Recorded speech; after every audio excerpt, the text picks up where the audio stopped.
Shalom, damai di hati. Jumpa lagi saudara-saudara, kita ada di channel YouTube Marturia Bukit Kasigirian Permai, di mana kita di Minggu Advent yang keempat ini akan merenungkan firman Tuhan dari kitab Lukas pasalnya yang pertama, ayatnya yang ke-26 hingga ayatnya yang ke-38. Tapi sebelumnya, marilah kita satu di dalam doa, kita berdoa. Ya Bapa kami di sorga, kami bersyukur karena Engkau menghendaki kami semua untuk mengenal-Mu, dan itu teralami dalam sejarah tercatat di Alkitab. Maka hari ini pun juga semua kami akan membaca dan merenungkannya dengan harapan bahwa supaya Tuhan akan menghendaki kami semua belajar tentang kelahiran Yesus dan semua proses yang teralami bagi masa-masa perayaan ketika Yesus akan lahir di dalam dunia ini. Serta kami bermohonkan kepadamu Tuhan, supaya Engkau berkenan untuk senantiasa membawa kami hidup di dalam kebenaran firman, tetapi juga melakukannya serta percaya bahwa seluruh kehidupan kami ini hanya berlandaskan karena firman Tuhan. Inilah kami semua ya Tuhan Allah yang mengakui apa yang kami percaya di dalam Alkitab, maka tunjukkanlah Roh Kudus-Mu supaya berkenan memberkati firman ini. Terpujilah namamu Tuhan Yesus. Amin. Saudara-saudara yang diberkati Tuhan, kita akan membaca firman dalam Injil Sinoptik, yaitu Injil Lukas pasalnya yang pertama, ayatnya yang ke-26 hingga ayatnya yang ke-38. Saya bacakan ini bagi kita semua dengan judulnya, Pemberitahuan tentang kelahiran Yesus. Dalam bulan yang ke-6, Allah menyuruh malaikat Gabriel pergi ke sebuah kota di Galilea bernama Nazaret, kepada seorang perawan yang bertunangan dengan seorang bernama Yusuf dari keluarga Daud. Nama perawan itu Maria. Ketika malaikat itu masuk ke rumah Maria, ia berkata, "Salam, hai engkau yang dikaruniai, Tuhan menyertai engkau."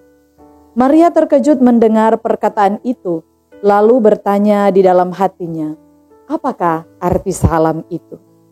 Kata malaikat itu kepadanya, "Jangan takut, hai Maria, sebab engkau beroleh kasih karunia di hadapan Allah. Sesungguhnya engkau akan mengandung dan akan melahirkan seorang anak laki-laki, dan hendaklah engkau menamai dia Yesus. Ia akan menjadi besar dan akan disebut anak Allah yang maha tinggi. Dan Tuhan Allah akan mengaruniakan kepadanya tahta Daud, bapa leluhurnya. Dan ia akan menjadi raja atas kaum keturunan kerajaannya, Yakub sampai selama-lamanya, dan kerajaannya tidak akan berkesudahan." Kata Maria kepada malaikat itu, "Bagaimana hal itu mungkin terjadi? Karena aku belum bersuami." Jawab malaikat itu kepadanya, "Roh Kudus akan turun atasmu, dan kuasa Allah yang maha tinggi akan menaungi engkau. Sebab itu, anak yang akan kau lahirkan itu akan disebut kudus, anak Allah. Dan sesungguhnya, Elisabet, sanakmu itu, ia pun sedang mengandung seorang anak laki-laki pada hari tuanya. Dan inilah bulan yang ke-6 bagi dia yang disebut mandul itu. Sebab bagi Allah tidak ada yang mustahil." Kata Maria, "Sesungguhnya aku ini adalah hamba Tuhan. Jadilah padaku menurut perkataanmu itu." Lalu malaikat itu meninggalkan dia. Sampai di sana firman Tuhan yang kita bacakan. Saudara-saudaraku, shalom, damai di hati. Kita bersyukur merenungkan firman dalam Minggu Advent yang keempat ini. Selamat merayakan Minggu Advent untuk kita semua. Dan dalam menjabarkan trilogi pembangunan jemaat yang disodorkan oleh Gemim dalam pembacaan kita saat ini, yaitu di tanggal 22 sampai tanggal 28 Desember. Kita mengucap syukur kepada Maha Besar Tuhan Karena apa yang teralami di masa 12 bulan ini yang telah kita prepare, apalagi di bulan Januari masuk sampai penghujung akhir tahun 2024, semuanya kita diberkati oleh Tuhan. Amin. Saudara-saudaraku, hari ini kita merenungkan tentang penulis Dr. Lukas. Ia adalah bagian dari sahabat Paulus yang bersama-sama dengan Paulus, sekalipun Lukas tidak melihat secara badania langsung apa peristiwa yang teralami dari Yesus Kristus ketika dia dalam proses kehidupannya ada untuk kita semua. Tapi saudara-saudara, Dr. Lukas menceritakan dalam bukunya yang saat ini kita renungkan di Injil Lukas, bagian dari Injil Sinoptik, tentang kabar baik, kabar keselamatan yang adalah anugerah daripada Tuhan. Kita dapat belajar saudara-saudara bahwa dari sejarah sekitar tahun 200 disebutkan nama Lukas sebagai pengarang kitab Injil yang ketiga. Luar biasa saudara-saudara, artinya bahwa Lukas mau menjelaskan kepada orang-orang Yunani bahwa kehadiran Yesus itu berdampak bagi kehidupan dunia. Sehingga dalam firman Tuhan ini, di pendahuluan kitab Lukas kita dapat membaca di Injil Lukas pasalnya yang pertama, ayatnya yang pertama hingga ayatnya yang keempat. Saya bacakan untuk kita semua. Theophilus yang mulia, banyak orang telah berusaha menyusun suatu berita tentang peristiwa-peristiwa yang telah terjadi di antara kita, seperti yang disampaikan kepada kita oleh mereka, yang dari semula adalah saksi mata dan pelayan firman. Karena itu, setelah aku menyelidiki segala peristiwa itu dengan seksama, dari asal mulanya, aku mengambil keputusan untuk membukukannya dengan teratur bagimu, supaya engkau dapat mengetahui bahwa segala sesuatu yang diajarkan kepadamu sungguh benar. Jadi memang saudara-saudara, tujuan daripada penulis kitab Lukas ini supaya kita dapat memahami tentang bagaimana perjalanan Kristus ada di dalam dunia. Firman Tuhan ini yang kita bacakan itu sempat dikutip dalam kata-kata Irenaeus. Lukas, teman seperjuangan Paulus, telah mencatat Injil yang diberitakan Paulus dalam satu kitab. Itulah yang kita baca sampai hari ini saudara-saudara. Memang dalam pengkanonan Muratori, dia mengatakan bahwa Muratori ini seorang Italia di tahun 1740, dia menemukan daftar ini dalam naskah tua, artinya naskah tentang Injil Lukas. Dan dia mengatakan bahwa sebagian dari suatu daftar berisi catatan-catatan ringkas mengenai sejumlah kitab-kitab perjanjian baru dan siapa pengarang-pengarang. Dan tentu ini menjadi kebutuhan kita saat ini saudara-saudara untuk merenungkan apa yang menjadi bagian untuk perjalanan kita di Minggu Advent yang keempat ini, merenungkan tentang pemberitahuan kelahiran Yesus. Saudara-saudaraku, memang dalam kitab Kolose pasalnya yang keempat ayatnya yang ke-14, ini mengatakan bahwa salam kepadamu dari tabib Lukas yang kekasih. Itu artinya bahwa memang benar-benar Paulus ini adalah rekan kerja daripada Dr. Lukas.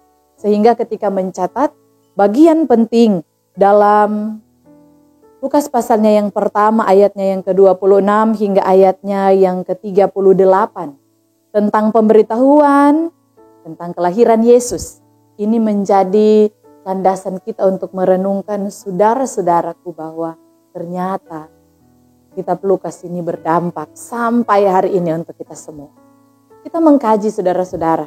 Dalam khotbah ini, marilah kita belajar kenapa pada waktu itu di ayatnya yang ke-26, dalam bulan yang ke-6, Allah menyuruh malaikat Gabriel pergi ke sebuah kota di Galilea bernama Nazaret. Ketika kita harus belajar saudara-saudara, bulan ke-6 itu adalah bulan apa? Waktu itu dalam umat orang-orang Yahudi yang merayakan tahun baru yang disebut tahun baru Rosh Hashanah. Orang-orang Yahudi itu menikmati masa-masa permulaan tahun. Kalau bagi orang, saat ini orang permulaan tahun 1 Januari. Tetapi bagi orang-orang Yahudi, mereka merayakan permulaan tahun itu pada bulan September. Kita boleh search kembali. Ada banyak tentang referensi-referensi yang dapat kita baca. Rosh Hashanah itu jatuh pada bulan apa? Begitu banyak para penafsir yang mengatakan bahwa itu jatuh pada bulan September. Ada juga yang mengatakan bahwa itu jatuh pada bulan Oktober. Tapi ada juga yang mengatakan itu pertengahan September dan Oktober. Tapi saya mencatat dalam firman Tuhan ini untuk dikenalkan kepada saudara-saudara yang mendengarkan bahwa Rosh Hashanah itu jatuh pada bulan September. Kita menghitung, saudara-saudara, bahwa hari ini ketika di ayatnya yang ke-26, malaikat menghampiri Maria. Malaikat Gabriel disuruh Allah untuk menghampiri Maria dan itu ada pada bulan yang ke-6. Yang artinya bulan ke-6 dari permulaan tahun September kita hitung, saudara-saudara. Oktober, November, Desember, Januari, Februari, Maret. 6 bulan setelah permulaan tahun itu adalah bulan Maret. Malaikat Gabriel menghampiri Maria. Sungguh luar biasa saudara-saudara, di saat bulan Maret itu dikatakan bahwa Maria akan mengandung dari Roh Kudus. Kandungannya adalah buah dari kandungan ilahi. Dan itulah yang membuat Maria bertanya-tanya apa maksud salam yang disampaikan malaikat ini. Tetapi malaikat pun juga menjawab bahwa jangan takut Maria. Engkau telah mendapatkan pengasihan dari Tuhan Allah. Engkau akan melahirkan seorang bayi yang diberi nama Yesus. Jadi kejadian pada bulan Maret itu dapat kita gambarkan bahwa kenapa Natal jatuh pada tanggal 25 Desember. Saudara-saudara itu marilah kita menghitung. Ketika bulan Maret, malaikat ada kepada Maria, menghampiri Maria. 9 bulan Maria mengandung. Dan kita harus menghitung saudara-saudara. Setelah dari bulan Maret itu, kita menghitung 9 bulan masa kandungan Maria. Maret, April, Mei, Juni, Juli, Agustus, September, Oktober, November, Desember. Yaitu bahwa Desember tepat Yesus dilahirkan. Kenapa tanggalnya tanggal 25? Saudara-saudara harus saya sampaikan kepada saudara-saudara sekalian yang mendengarkan channel YouTube ini. Bahwa tanggal 25 itu dikatakan bahwa terjadi lahirnya Dewa Matahari. Dan itu adalah kepercayaan dalam doktrin agama-agama yang percaya tentang penyembahan berhala. Orang-orang pada waktu itu percaya bahwa ada lahirnya Dewa Matahari di tanggal 25 Desember. Dan itu dipercaya oleh orang-orang paganis ketika mereka menyebut bahwa 25 Desember adalah perayaan besar tentang lahirnya Dewa Matahari. Bagi kita, semua orang Kristen yang percaya kepada Tuhan, kita tidak memusingkan hal-hal dari Dewa Matahari. Kita terfokus kepada Yesus Kristus yang akan datang ke dalam dunia. Sehingga pada waktu itu pun juga dalam konsili tahun 325 Masehi, Kaisar dalam doktrinnya mengakui secara resmi agama Trinitas. Dan itu membuat konsep supaya Tuhan harus diputuskan secara benar-benar dan harus ditetapkan kapan kita akan sambut kelahiran. Dan pada waktu itu Kaisar pun juga bertobat. Dia masuk dalam keagamaan gereja Katolik Roma, dan pada waktu itu mengacu pada tradisi gereja Barat yang merayakan Natal. Ada banyak orang pun juga yang mengikut sertakan panggilan pelayanan untuk merayakan Natal pada tanggal 25 Desember. Saudara-saudaraku, tanggal 25. Ini harus kita pelajari bersama. Di dalam khotbah ini, kenapa tanggalnya tanggal 25? Bulannya Desember sudah dapat. Marilah kita menghitung kembali saudara-saudara. Pada waktu itu Kaisar mengatur kembali kalender dan ditetapkan tanggal 1 Januari itu sebagai hari sunat orang Yahudi. Dan ketika Kaisar mengatur kalender ini, Yesus telah 8 hari disunat. Sehingga kita dapat menghitung dan menarik ke belakang. Tanggal berapa Yesus lahir? 1 Januari ditetapkan sebagai hari sunat orang Yahudi. Dan masanya adalah 8 hari Yesus telah lahir. Sehingga dapat kita hitung 1 Januari, 31 September, 30, 29, 28, 27, 26, 25. 25 Desember, tepat bagi kehidupan orang Kristen. Kita mempercayai bahwa Yesus lahir pada tanggal 25 Desember. Saudara-saudaraku, hal yang menarik ini membawa kita untuk merenungkan di minggu Advent yang keempat ini. Kita akan mempersiapkan segala persiapan kedatangan Tuhan sampai penghakimannya yang terakhir. Kenapa saya menjelaskan seperti itu? Masa pra ini telah kita lalui ketika pada waktu itu Yesus hendak lahir ke dalam dunia. Sekarang kita mulai lagi untuk menyambut kedatangannya kembali karena kita telah merayakan masa-masa kelahiran.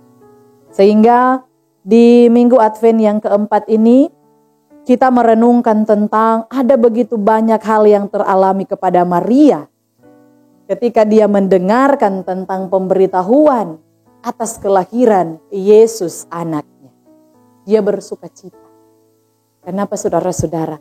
Karena bagi Tuhan tidak ada yang mustahil. Itu yang menjadi tema kita dalam perenungan di tanggalnya yang ke-22, tanggal 22 sampai tanggal 28 Desember. Bagi Tuhan tidak ada yang mustahil. Di antara kita saudara-saudara, banyak orang yang terpuruk karena keadaan-keadaan dunia sekarang ini.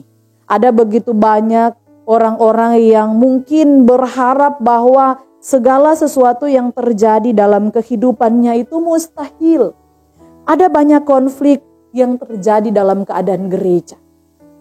Saya memberikan contoh untuk kita semua, yaitu tentang kemiskinan. Ketika pun juga kemiskinan merajalela dalam kehidupan gereja, dapat kita ketahui itu merusak pandangan-pandangan gereja, saudara-saudara. Ketika pun juga hal yang sama, ketidakadilan, merasa bahwa direndahkan karena status sosial, tidak memiliki keturunan, usaha yang gagal, perhugelan. Ada banyak kakak beradik yang kacau menyambut Natal ini. Tapi juga orang tua dan anak-anak tidak akur. Banyak orang yang jatuh karena kepentingan-kepentingan. Tapi juga dalam kehidupan bersama, ada banyak orang yang hidup dengan cara mereka masing-masing. Dan itu membuat lemah iman sebagai orang Kristen. Maka daripada itu banyak orang yang zaman sekarang ini menerima pergumulan yang hebat. Ada orang yang mengatakan begini, pendeta, pergumulan ini sama dengan kasih ibu sepanjang masa. Saudara-saudara, dikatakan bahwa pergumulan tidak pernah berhenti teralami dalam kehidupan kita. Tapi satu hal yang harus saya bagikan kepada saudara-saudara, bagi Tuhan tidak ada yang mustahil. Segala sesuatu yang teralami dari sakit kita, dari pergumulan kita tentang rumah tangga, pergumulan gereja, pergumulan dunia ini. Ingat saudara-saudara, waktu Tuhan pasti yang terbaik. Kita terus menunggu hal-hal yang baik itu pasti datangnya dari Tuhan. Tidak ada saudara-saudara orang yang akan gagal jika dia hidup di dalam Tuhan. Saya bagikan dan sharing kepada saudara-saudara tips untuk senantiasa bergaul karib dengan Tuhan. Yaitu pertama, bawalah kehidupanmu dan semuanya libatkan Tuhan. Itu jadi bagian dalam perenungan firman Tuhan ini. Kita tahu bahwa sangat mustahil bagi Maria. Dia tidak bersetubuh dengan Yusuf, tetapi dia mengandung. Dan memang dalam pikiran logika, itu sangat mustahil. Tapi sekali lagi saya sampaikan kepada saudara-saudara, bagi Tuhan tidak ada yang mustahil. Luar biasa saudara-saudara. Saya mengajak kita semua sebagai warga gereja bahwa menjadi orang yang terpanggil itu sangat sulit. Demikian pula selanjutnya. Ada banyak orang yang terpanggil untuk mengenal Yesus, tetapi hanya sedikit yang terpilih. Saya melanjutkan dengan sedikit yang terpilih, lebih sedikit yang setia. Maka di dalam firman ini saudara-saudara, tetaplah setia. Bawalah keterpanggilan gereja itu, binalah hidupmu dengan Tuhan. Sambut kedatangan Sang Mesias. Banyak orang yang berpesta pora, banyak orang yang bermewah-mewahan.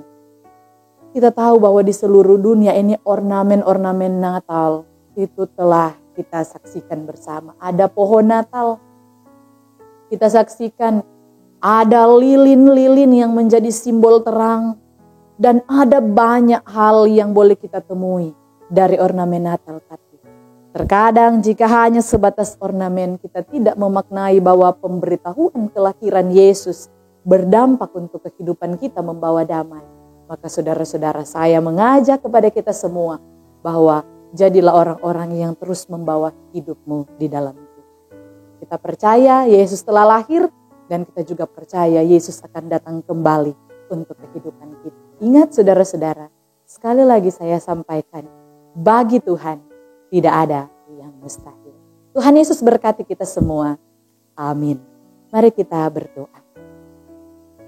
Ya Bapa kami di sorga, terima kasih karena keadaan kami yang boleh melihat banyak hal tentang dunia ini. Kami akan sambut kelahiran Yesus Kristus, bahkan pun juga kedatangannya kembali dalam hidup kami ke dalam dunia ini. Maka biarlah kiranya kami pahami tujuan daripada firman-Mu ini akan senantiasa memberikan pengertian bagi kami semua untuk terus merenungkan bahwa Alkitab akan menjadi bagian untuk hidup kami merenungkan segala hal tentang Yesus Kristus. Maka berikanlah kami Roh Kudus supaya kami terus memahami kehendak Tuhan yang akan kami alami di Minggu Advent yang keempat ini dalam persiapan-persiapan kami menyambut Sang Mesias. Kami berharap Tuhan pelihara kami semua yang boleh mendengarkan channel YouTube ini dan kiranya ini akan menjadi berkat dalam kehidupan gereja Tuhan. Hanya inilah doa kami kepadamu Tuhan. Kami bawa hanya di dalam nama Tuhan kami Yesus Kristus, Sang Mesias, Raja yang agung, Raja kekal, dan Raja damai. Amin. Demikianlah saudara-saudaraku untuk bahan khotbah kita di Minggu Advent yang keempat. Jangan lupa untuk tetap terus bagikan kesaksian firman Tuhan ini melalui channel YouTube Marturia Bukit Kasih Girian Permai. Jangan lupa untuk subscribe, bahkan pun like dan komen supaya ketika ada video yang boleh ditampilkan itu masuk dalam pemberitahuan notif kita. Tuhan Yesus berkati orang semua. Shalom, damai di